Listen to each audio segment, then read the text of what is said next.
സ്നേഹപൂർവ്വം ഷമ സീരിയലിൻ്റെ ലേറ്റസ്റ്റ് എപ്പിസോഡിൻ്റെ റിവ്യൂയിലേക്ക് എല്ലാവർക്കും സ്വാഗതം. അങ്ങനെ രാധിക ആ ചേച്ചിയോട് പറയണേണ്, മോൻ നല്ലപോലെ സംസാരിച്ച് വരുമായിരുന്നു. ആ ഡോക്ടറെ കണ്ടപ്പോഴാണ് അവനാകെ ഒരു മാറ്റം തോന്നിയത്. അതൊക്കെ രാധിക നമ്മൾക്ക് തോന്നുമായിരിക്കും. അവൻ മുമ്പ് ഇങ്ങനെ തന്നെയാണ്. ഇതുപോലെ അവൻ സ്വയം സങ്കല്പിച്ചുണ്ടാക്കുന്ന പല കാര്യങ്ങളും നമ്മളോട് പറയാറുണ്ട്. അവൻ പല ജീവികളെയും കണ്ടു എന്നും ആ ജീവികൾക്കൊപ്പം അവൻ പോയിന്നും അങ്ങനെ എന്തൊക്കെയാണ് പറയുന്നതെന്നറിയോ? ഇല്ല ചേച്ചി, എന്നാലും അവൻ പറഞ്ഞ ഓരോ വാക്കിലും എന്തൊക്കെ ചില സത്യങ്ങളുള്ളതുപോലെ നമുക്കത് കണ്ടെത്തിയേ പറ്റുള്ളൂ. ഒരു സംശയം തോന്നിയിട്ടുണ്ടെങ്കിൽ അത് ക്ലിയർ ചെയ്യാതെ എങ്ങനെ നമ്മൾ മുമ്പോട്ട് പോകുക? ഈ സമയം അവിടുത്തെ ടെൻഡർ അങ്ങോട്ടേക്ക് വരുക. അതെ, നിങ്ങളുടെ വിസിറ്റേഴ്സ് ടൈം കഴിഞ്ഞു കേട്ടോ, നിങ്ങൾക്ക് തിരിച്ചു പോകാം. അയ്യോ ചേട്ടാ, ഞങ്ങൾക്ക് ഒന്നുകൂടി ഒന്ന് അവനെ കാണണം. അങ്ങനെ രാധിക ആ ചേച്ചിയും കൂടി വീണ്ടും അവിടെ പോകണമെന്നും കുട്ടിയെ കാണണമെന്നൊക്കെ പറഞ്ഞ് അയാളോട് അപേക്ഷിക്കുന്നൊക്കെ ഉണ്ട്. ഈ ഒരു സമയത്തായിരിക്കും ശ്യാമേനെയും അമൃതനെയും കൂട്ടി ആ സെക്യൂരിറ്റി ഗാർഡുകൾ അതുവഴി വായുമ്പത്തി അവരെ കൊണ്ടുപോകുന്നത്. ഈ സമയത്ത് ശ്യാമയാണെങ്കിൽ അവിടെ ആ ഒരു അറ്റൻഡറിനോട് സംസാരിച്ചുകൊണ്ട് നിൽക്കുന്ന രാധികയെ കാണുവാണ്. രാധികയെ കാണുന്നതും അവരുടെ കൈ തട്ടിമാറ്റി മോളെന്നും പറഞ്ഞ് വിളിക്കുവാണ് കേട്ടോ. ഈ സമയം പെട്ടെന്ന് തന്നെ രാധിക അങ്ങോട്ടേക്ക് തിരിഞ്ഞു നോക്കുന്നുണ്ട്. അന്നേരം ആ സെക്യൂരിറ്റിക്കാർ രണ്ടുപേരും കൂടി ശ്യാമേനെ അമൃതനെയും അവിടെ നിന്ന് തിരിച്ചു കൊണ്ടുപോകുവാണ്. രാധികയുടെ കണ്ണിപ്പെടാതിരിക്കാൻ അവർ രണ്ടുപേരും കൂടി മറഞ്ഞു നിൽക്കുവാണ് കേട്ടോ. ഈ സമയം രാധികയാണെങ്കിൽ അങ്ങോട്ട് എത്തി നോക്കുന്നുണ്ട്. ഈ സമയം ശ്യാമയാണെങ്കിൽ രാധികനെ എങ്ങനെയെങ്കിലും കാര്യം അറിയിക്കാനായിട്ട് കൈയൊക്കെ പൊക്കി കാണിക്കുന്നുണ്ട്. എന്നാൽ പെട്ടെന്ന് തന്നെ രണ്ടുപേരും കൂടി ചേർന്ന് ശ്യാമനെ അമൃതനെയും അവിടെ നിന്നും മാറ്റിക്കളയുവാണ്. ഈ സമയം രാധികയാണെങ്കിൽ അമ്മയുടെ ശബ്ദം എന്നും പറഞ്ഞ് അങ്ങോട്ടേക്ക് പോകാനായിട്ട് ശ്രമിക്കുന്നുണ്ട്. അന്നേരം ഒരു സെക്യൂരിറ്റി സ്ത്രീ വന്ന് രാധികനെ തടയുക. അതെ, എന്തായത്? വിസിറ്റേഴ്സും കഴിഞ്ഞു എന്നല്ലേ നിങ്ങളോട് പറഞ്ഞത്? പിന്നെ എങ്ങോട്ടാ? വെറുതെ ഞങ്ങളെ ബുദ്ധിമുട്ടിക്കാതെ പുറത്തേക്ക് പോകണം എന്നും പറഞ്ഞ് രാധികേനെയും ആ ചേച്ചിനെയും ബലമായിട്ട് പുറത്തേക്ക് തള്ളി ഇറക്കുവാണ് കേട്ടോ. ഈ സമയം രാധികയാണെങ്കിൽ അവിടെ നിന്ന് പറഞ്ഞുകൊണ്ടിരിക്കുക, ചേച്ചി, അമ്മയുടെ ശബ്ദം, അമ്മ എന്നെ വിളിക്കുന്നത് പോലെ ഞാൻ കേട്ടതാ. മോൾ എന്തൊക്കെയാണ് പറയുന്നത്? മോളുടെ അമ്മ എങ്ങനെ ഇവിടെ ഉണ്ടാകാനാ? അത്രയും വലിയൊരാൾ എന്തിനാ ഇവിടെ വരേണ്ടത്? മോൾക്ക് തോന്നിയതായിരിക്കും. മോള് വാ. ഈ സമയം ശ്യാമേനെയും അമൃതേനെയും അവരുടെ റൂമിൽ എത്തിക്കുവാണ് കേട്ടോ. അങ്ങനെ രണ്ടുപേരെ റൂമിൻ്റെ ഉള്ളിലേക്ക് തള്ളിവിടുവാണ്. എന്നാൽ ശ്യാമയാണെങ്കിൽ അടങ്ങിയിരിക്കാതെ ദേഷ്യത്തിൽ അവിടെ നിന്ന് പുറത്തേക്ക് ഇറങ്ങാൻ തുടങ്ങുമായിരിക്കും. അന്നേരം ഡോക്ടർ ശ്യാമയുടെ മുമ്പിലേക്ക് വരുവാണ്. എന്നിട്ട് ശ്യാമയുടെ കാരണത്തെ തള്ളി ശ്യാമയെ താഴെ ഇടുവാണ് കേട്ടോ.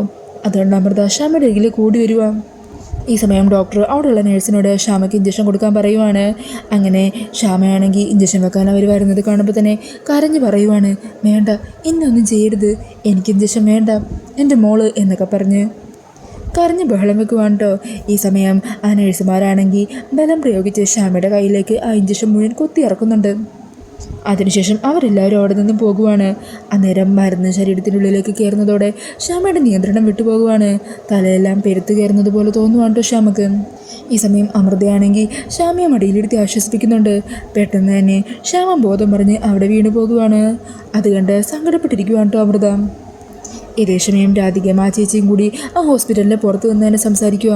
ചേച്ചി പറഞ്ഞ നേരാ, ഈ ഹോസ്പിറ്റലിലെ ആൾക്കാർ അവരുടെ എല്ലാവരുടെയും പെരുമാറ്റം വല്ലാത്തൊരു രീതി തന്നെയാണ്. മോൻ എൻ്റെ അതേ രൂപമുള്ള ഒരു ആൻറ്റിയുടെ കണ്ടു എന്ന് പറഞ്ഞപ്പോൾ എൻ്റെ മനസ്സിൽ എന്തോ ഒരു പ്രതീക്ഷ തോന്നി. എൻ്റെ അമ്മ ഇനി ഒരു പക്ഷേ ഇവിടെ ഉണ്ടാകുമെന്ന് ഞാൻ വിചാരിച്ചു. മോൾ എന്തൊക്കെയാണ് പറയുന്നത്? അവനങ്ങനെ ചുമ്മാ പറഞ്ഞതാ. അല്ലെങ്കിൽ തന്നെ മോളുടെ അമ്മ എന്തിനാ ഇവിടെ വരേണ്ടത്? അത്രയും വലിയൊരാൾ ഇവിടെ ആര് കൊണ്ടുവന്നിടാനാ? അറിയില്ല ചേച്ചി, എൻ്റെ അമ്മ ഇവിടെ ഒരു സ്ഥലത്ത് ജീവിച്ചിരിപ്പുണ്ട്. അതെവിടെയാണെങ്കിലും എനിക്ക് കണ്ടെത്തിയേ പറ്റൂ. അമ്മേനെക്കുറിച്ചുള്ളൊരു ചെറിയ സംശയം പോലും തോന്നിയിട്ടുണ്ടെങ്കിൽ അതിനെനിക്ക് ഉത്തരം കണ്ടെത്തിയേ പറ്റുള്ളൂ. എന്താണെങ്കിലും നമുക്ക് ശ്രമിക്കാം മോളെ.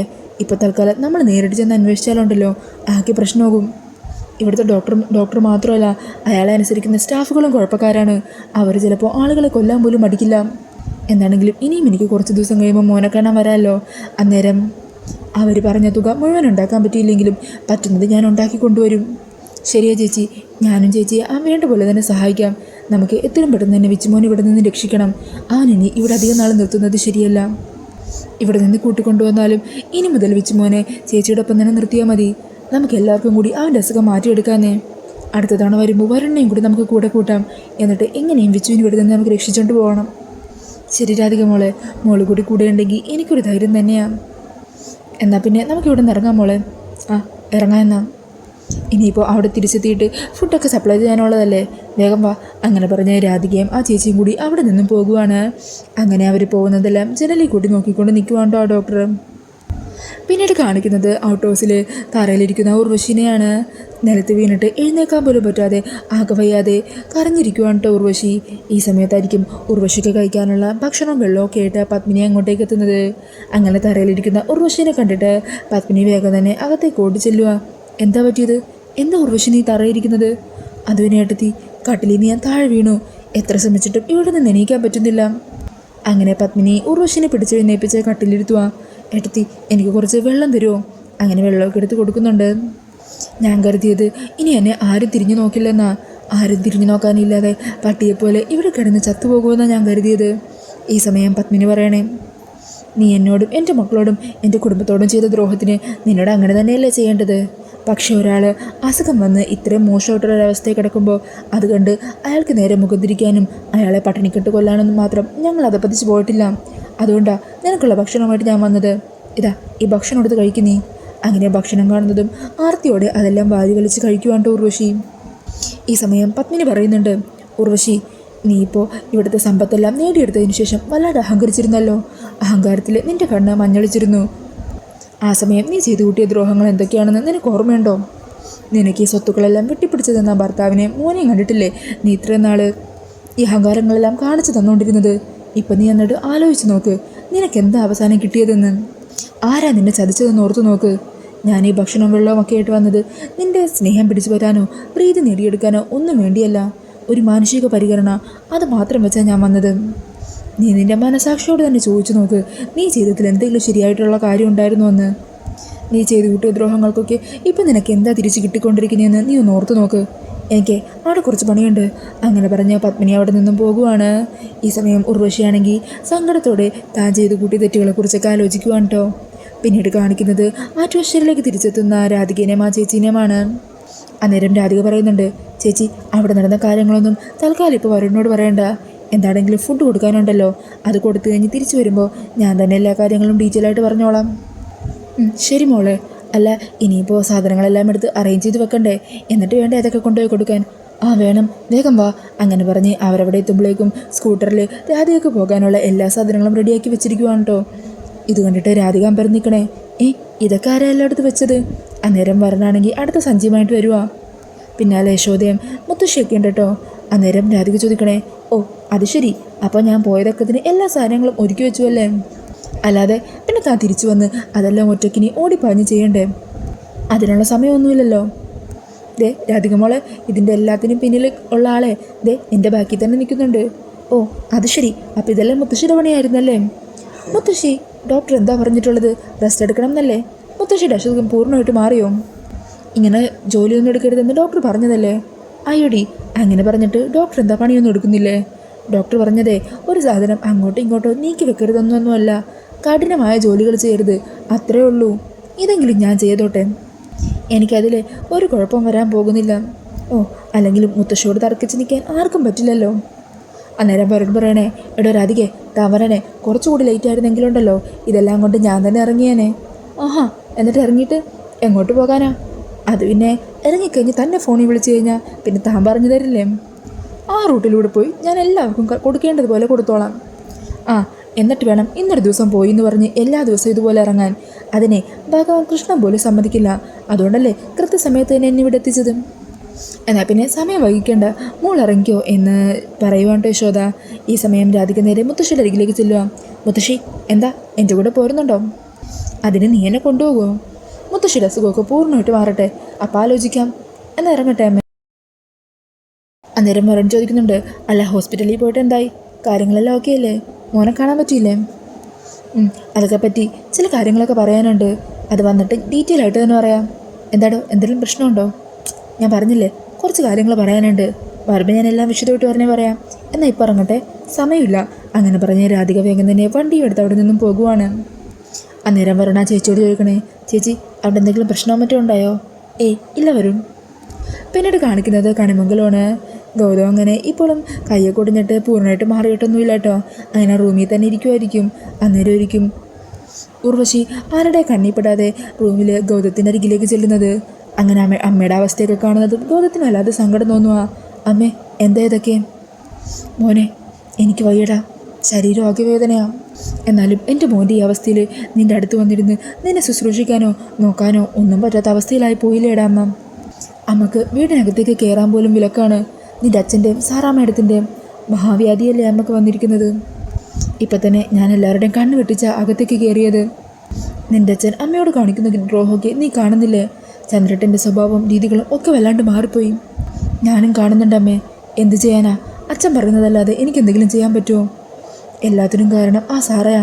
അവർ വന്നതിന് ശേഷം ചന്ദ്രേട്ടൻ്റെ ഈ മാറ്റമല്ല. അവർ കാണാൻ സുന്ദരിയാണ്. ബിസിനസ് രംഗത്തൊക്കെ വലിയ പരിജ്ഞാനവും അറിവും ഒക്കെയുണ്ട്. ഈ അമ്മയ്ക്ക് എന്താ ഉള്ളത്? അതൊന്നുമില്ല. എൻ്റെ ലോകം എന്ന് പറയുന്നത് നീയും ചന്ദ്രേട്ടനും മാത്രമാണ്. നിങ്ങൾക്ക് വേണ്ടിയാണ് ഞാൻ ജീവിക്കുന്നത് തന്നെ. അല്ലാതെ പുറംലോകം എന്താണ് ഏതാണെന്നോ ഒന്നും എനിക്കറിയില്ല. പുറത്തേക്ക് എവിടേക്കും പോകാറ് പോലുമില്ല. നിൻ്റെ അച്ഛന് ഇപ്പോഴല്ലേ ഇതെല്ലാം ഉണ്ടായത്. എന്നാൽ നിൻ്റെ അച്ഛൻ ഒന്നുമില്ലാതിരുന്ന സമയത്തും ഞാനേ ഉണ്ടായുള്ളൂ അദ്ദേഹത്തിൻ്റെ കൂടെ. എന്നാൽ നിൻ്റെ അച്ഛനിപ്പോൾ എല്ലാം നേടിയപ്പോൾ പഴയ കാര്യങ്ങളെല്ലാം മറക്കുകയാണ് ചെയ്തത്. ആ സാറയുടെ മുമ്പിൽ വെച്ച് പോലും നിൻ്റെ അച്ഛൻ പലതവണ എന്നെ അപമാനിച്ചിട്ടുണ്ട്. അതെല്ലാം കേണ്ടു സഹിച്ചും ഒരു പട്ടിയുടെ വില പോലും ഇല്ലാതെയാണ് ഇപ്പം ഞാനിവിടെ നിൽക്കുന്നത്. എൻ്റെ സങ്കടങ്ങളും വിഷമങ്ങളും ഒക്കെ ഞാൻ ആരോടാ പറയാ? ഈ ആഴ്ച മുഴുവൻ ഞാൻ ജീവിച്ചു തീർത്തത് ചന്ദ്രേട്ടനും നിനക്കും വേണ്ടിയായിരുന്നു. എന്നാലിപ്പോൾ തിരിഞ്ഞു നോക്കാൻ പോലും ആരുമില്ലാതെ ഞാൻ ഔട്ട് ഹൗസിൽ കിടന്ന് നരകിക്കുമല്ലേ. അധിക നേരം ഇനി ഇവിടെ നിൽക്കുന്നില്ല. ഞാനിനി ഇവിടെ കയറിയത് നിൻ്റെ അച്ഛനോ ആ സാറോ അറിഞ്ഞു കഴിഞ്ഞാൽ പിന്നെ അത് മതി ഒരു പ്രശ്നത്തിന്. അതുകൊണ്ട് ഞാൻ പോകുക. പേടിയാ മോനെ. ഇനി ഇവിടെ അധികം നേരം നിന്ന് കഴിഞ്ഞാൽ നിൻ്റെ അച്ഛൻ ആ സാറയുടെ മുമ്പിൽ വെച്ച് തന്നെ എൻ്റെ കാരണത്തിട്ട് തള്ളിന്നിരിക്കും. അവളുടെ മുമ്പിൽ വെച്ച് എനിക്കങ്ങനെ സംഭവിച്ചു കഴിഞ്ഞാൽ ഒരു പെണ്ണിനെ സംബന്ധിച്ച് അതിലും വലിയൊരു അപമാനം വേറെയില്ല. എന്നാൽ ഞാൻ ഇറങ്ങട്ടെ. അങ്ങനെ പറഞ്ഞ സങ്കടത്തോടെ ഉർവശി അവിടെ നിന്നും പുറത്തേക്ക് ഇറങ്ങുവാണ്. അങ്ങനെ അമ്മയുടെ അവസ്ഥയൊക്കെ കണ്ട് ഗൗതമും വല്ലാതെ വിഷമിച്ച് തകർന്നിരിക്കുവാണ് കേട്ടോ. പിന്നീട് കാണിക്കുന്നത് പ്രിയങ്കയും മുത്തശ്ശിയും കൂടി എവിടെയൊക്കെ പോയി പർച്ചേസിംഗ് ഒക്കെ കഴിഞ്ഞ് കാറിലേക്ക് തിരിച്ച് കയറുന്നതാണ്. ഈ സമയം അവരവിടെ സീറ്റ് ബെൽറ്റൊക്കെ ഇട്ട് പോകാൻ റെഡിയായി നിൽക്കുമ്പോഴായിരിക്കും കേട്ടോ മുത്തശ്ശി മുമ്പിലൊരു കാഴ്ച കാണുന്നത്. രാധിക അവിടെ സ്കൂട്ടറിൽ കൊണ്ടുവന്ന പൊതിച്ചോട് അവിടെയുള്ളവർക്കൊക്കെ വിൽപ്പന ചെയ്യുന്നത് കാണുവാണ്. അങ്ങനെ അവരുടെ കയ്യിൽ നിന്ന് പൈസയൊക്കെ വാങ്ങിക്കുന്ന രാധികയെ കണ്ട് മുത്തശ്ശി ചിരിച്ചുകൊണ്ട് പ്രിയങ്കയ്ക്കും ആ കാഴ്ച കാണിച്ചു കൊടുക്കുക. ദേ കണ്ടില്ലേടി മോളെ, ഈ പൊതിച്ചോറ് കച്ചവടം എന്ന് പറഞ്ഞാലും അതുപോലെ തരത്തിൽ കൈനീട്ടൽ തന്നെയാണ് അല്ലടി മോളെ. കണ്ടിരിക്കാനൊരു രസമൊക്കെ ഉണ്ട്. ശരിയാ മുത്തശ്ശി പറഞ്ഞത്. നമുക്ക് അവളെ കൊല്ലാൻ പറ്റിയില്ലെങ്കിൽ എന്താ, അവളെ ഇത്രയും മതപ്പതിക്കുന്ന രീതിയിൽ എത്തിക്കാൻ പറ്റിയില്ലേ? ആ കാഴ്ച നമുക്ക് കാണാൻ പറ്റിയില്ലേ? അതിൻ്റെ കാരണക്കാർ നമ്മളല്ലേ മുത്തശ്ശി. ശരിയാ മോളെ. അങ്ങനെ അവർ അതൊക്കെ കണ്ട് ആസ്വദിച്ച് നിൽക്കുമായിരിക്കും. അങ്ങനെ രാധിക കുറേ പേർക്ക് ഇതുപോലെ പൊതിച്ചോറൊക്കെ കൊടുക്കുന്നുണ്ട്. അന്നേരം മറ്റൊരാൾ രാധികയുടെ അരികിലേക്ക് വരുവാ. അതെ രാധികയെ, ഇന്നലെ ഓഫീസിലേക്ക് 10-11 പേർക്കുള്ള പൊതിച്ചോറ് കൊടുത്തിരുന്നല്ലോ. അതെന്താണെങ്കിലും എല്ലാവർക്കും ഒത്തിരി ഇഷ്ടപ്പെട്ടിട്ടുണ്ട്. അതുപോലെ ഇനി തുടർന്നുള്ള ദിവസങ്ങളിലും കുറച്ചധികം കൂടി വേണ്ടി വരും. അതിനെന്താ, നമുക്കെല്ലാം റെഡിയാക്കാന്നേ. പിന്നെ കഴിഞ്ഞ 4 ദിവസത്തെ പൊതിച്ചോറിൻ്റെ പൈസയും കുറച്ച് അഡ്വാൻസ് ആയിട്ടുള്ള തുകയും ഞാൻ കൊണ്ടുവന്നിട്ടുണ്ട്. ഇതാ നോക്കിക്കോളൂ. അങ്ങനെ രാധികയ്ക്ക് കുറച്ചധികം പൈസ തന്നെ കൊടുക്കുവാണ് കേട്ടോ. അങ്ങനെ 500ൻ്റെ അത്രയും രൂപ രാധിക അവിടെ നിന്ന് എണ്ണുന്നത് കണ്ണും തള്ളി നോക്കി നിൽക്കുവാണ് കേട്ടോ പ്രിയങ്കയും മുത്തശ്ശിയൊക്കെ. അവരാണെങ്കിൽ അതുകൊണ്ട് അന്തം വിട്ട് നിൽക്കുവാണ്. അങ്ങനെ രാധിക അതെല്ലാം മേടിച്ച് നാളത്തേക്കുള്ള പൊതിച്ചോറൊക്കെ റെഡിയാക്കാമെന്നും പറഞ്ഞ് അവിടെ നിന്നും സ്കൂട്ടർ എടുത്ത് പോകുവാണ്. ഈ സമയം മുത്തശ്ശി പറയുന്നുണ്ട്, എടി ഈ പൊതിച്ചോറ് ബിസിനസ്സിൽ നിന്ന് ഇത്രയും വലിയ തുകയൊക്കെ കിട്ടുമോ? അതാ മുത്തശ്ശി ഞാൻ ഓർക്കുന്നത്. ഇങ്ങനെ പോകുവാണെങ്കിൽ 1 വർഷം കൊണ്ട് അവൾ നമുക്ക് മുകളിലെത്തുമല്ലോ. ശരിയാ മോളെ, ഇതങ്ങനെ വെറുതെ വിടാൻ പാടില്ല. ഓ, അവൾ എവിടെ കൊണ്ടുപോയിട്ടാലും വീണ്ടും എങ്ങനെയെങ്കിലും അവൾ കയറി വരുവാണല്ലോ മോളെ. മുത്തശ്ശി ഇതൊക്കെ കണ്ട് അവളുടെ ഈ വളർച്ചയൊക്കെ കണ്ട് നമുക്കങ്ങനെ വെറുതെ നോക്കിയിരിക്കാൻ പറ്റുമോ? ചെയ്യുവാണെങ്കിൽ എന്തെങ്കിലും ഇപ്പം തന്നെ ചെയ്യണം. ഇനിയും അവൾ ഈ പൊതിച്ചോറ് ബിസിനസ്സും കൊണ്ട് നടക്കാൻ പാടില്ല. അതെങ്ങനെയെങ്കിലും ഇല്ലാതാക്കണം. അതിന് ഇന്ന് തന്നെ നമ്മൾ എന്തെങ്കിലും ചെയ്തേ പറ്റൂ. ഈ അവസരം നമ്മൾ പാഴാക്കാൻ പാടില്ല. അതിനിപ്പോൾ നമ്മൾ എന്ത് ചെയ്യാനാ? ഒരു ആക്സിഡൻറ്റ്.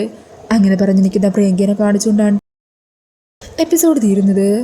അങ്ങനെ രാധികയുടെ ജീവൻ അപകടപ്പെടുത്താനായിട്ട് പ്ലാൻ ചെയ്ത് നിൽക്കുവാണ് പ്രിയങ്കയും സുകുമാരിയും. പിന്നീട് നാളത്തെ എപ്പിസോഡിൻ്റെ പ്രൊമോയിൽ കാണിക്കുന്നത് കണിമംഗലത്തേക്ക് ചന്ദ്രശേഖരനൊപ്പം എത്തുന്ന സാറേനെയാണ്. അങ്ങനെ കാറിൽ നിന്നും പുറത്തേക്ക് ഇറങ്ങി വരുവാണ് സാറയും ചന്ദ്രശേഖരനും കൂടി.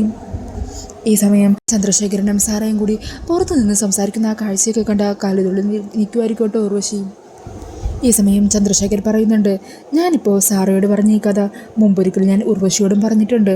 പക്ഷേ പറഞ്ഞ് അവസാനിപ്പിച്ച് കഴിഞ്ഞിട്ടും അവൾക്ക് യാതൊരു റിയാക്ഷനും ഇല്ല. അതെന്താ വൈ എന്ന് സാറ് ചോദിക്കുമ്പോൾ ചന്ദ്രശേഖരൻ ചിരിച്ചുകൊണ്ട് പറയണേ, അതിന് അവൾക്കത് വലുതും മനസ്സിലായിട്ട് വേണ്ടേ. അതും പറഞ്ഞ് അവർ രണ്ടുപേരും ചിരിക്കുവാണ് കേട്ടോ. അതൊക്കെ കണ്ട് സഹിക്കാനാവാതെ നിൽക്കുവാണ് ഉർവശി. പിന്നീട് കാണിക്കുന്നത് സാറ മുകളിലത്തെ റൂമിൽ നിന്ന് സ്റ്റെപ്പ് ഇറങ്ങി താഴത്തേക്ക് വരുമായിരിക്കും. ഈ സമയം ഉർവശിയാണെങ്കിൽ സ്റ്റെയർ കേസിൻ്റെ അവിടെ ഒളിച്ച് പതുങ്ങി നിൽക്കുവാണ്. അങ്ങനെ താഴത്തേക്ക് ഇറങ്ങി വരുന്ന സാറയുടെ കാലി പിടിച്ച് തട്ടി സാറയെ അവിടെ നിന്നും താഴത്തേക്ക് തള്ളിയിടുവാണ് കേട്ടോ. അങ്ങനെ സ്റ്റെപ്പിൽ നിന്നും തലയിടിച്ച് മറിഞ്ഞു വീഴുവാണ് സാറ. അത് കണ്ട് സന്തോഷത്തോടെ നിൽക്കുവാണ് ഉർവശി.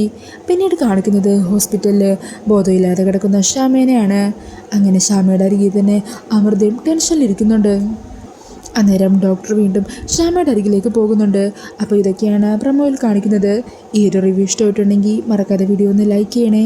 ഇതുപോലുള്ള കൂടുതൽ റിവ്യൂസിനായിട്ട് ഈ ചാനലൊന്ന് സബ്സ്ക്രൈബ് ചെയ്തും കൂടി സപ്പോർട്ട് ചെയ്യണേ. താങ്ക്